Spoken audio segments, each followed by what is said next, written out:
আর 10টা বাঙালি পরিবারের মতোই আমার ঘরেও তালের বড়ার জন্য তাল কিনে আনা হয়েছিল প্রথমেই। তো পর্ব শুরু, জন্মাষ্টমীর প্রথম পর্ব শুরু হয় তাল চিপা, কারণ তালের বড়ার জন্য। তারপরে আসে ভগবানের জন্য জন্মদিনের কেক, কেক তৈরি, তারপরে কেক বেক করো, একটা না এক, তারপরে অনেকগুলো ফুল আজকে ছাদ বাগান থেকে তুলে আনে, তো দেখে তো আর লোভ সামলানো যাবে না। তো সবগুলো দিয়ে ভালো করে সুন্দর দুটো মালা গণিতের জন্য বানালাম, যদিও সময়টা অনেকক্ষণ লেগেছে। আজকে দর্শন আরতি তো অনেক টাইম লেগেছে। তারপর আসে একটার পর একটা কেক বেক করতে থাকে, কারণ এখানে জন্মদিন, কৃষ্ণের জন্মদিনের পাশাপাশি প্রভুপাদের আবির্ভাব তিথি, তার জন্য কেক দিয়ে কেকটাকে ডেকোরেটিং করতে হবে। তো নানাবিধ কালার নিয়ে ডেকোরেশন করা শুরু করলাম। মাথাতে যা আসছিল তখন তাই করতেছিলাম, যদিও একটা থিম ছিল। তারপরে আর কি, সেই প্রতীক্ষিত তালের বড়া বানানো হচ্ছে।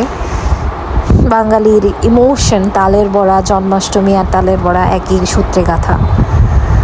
তারপর আসলে তালের বড়া গরম গরম না খেতে আসলে ভালো লাগে, কিন্তু যদিও জন্মাষ্টমীর দিন খাওয়া যায় না, তো কিছু করার নেই, পরের দিন খাইতে হবে।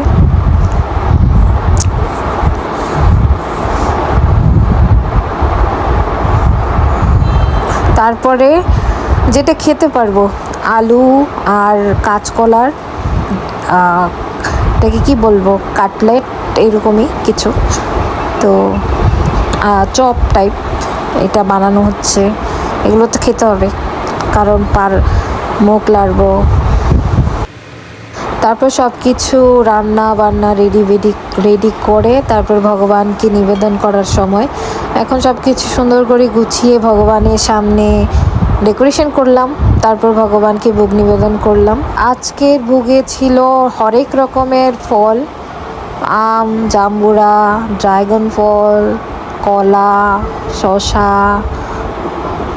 তরমুজ, তারপরে কি ছিল আর, তালের বড়া ছিল, তারপরে ওই যে কাটলেট, তারপরে একটা শরবত ছিল আর কেকটা ছিল। এই ছিল আমাদের ছোটোখাটো একটা আয়োজন। আর এভাবেই ভোগ নিবেদনের পরে যখন তিথি শেষ হলো, অভিষেক শেষ হলো, যেহেতু মন্দিরে যাইনি, শরীর স্বাস্থ্য ভালো ছিল না, তো যাই হোক ওই অভিষেকের পরে আমরা বাসায় বসে আমরাও, তো ওইভাবেই ব্রতটা সমাপ্ত হয়। তো শুভ জন্মাষ্টমী সকলকে। হরে কৃষ্ণ।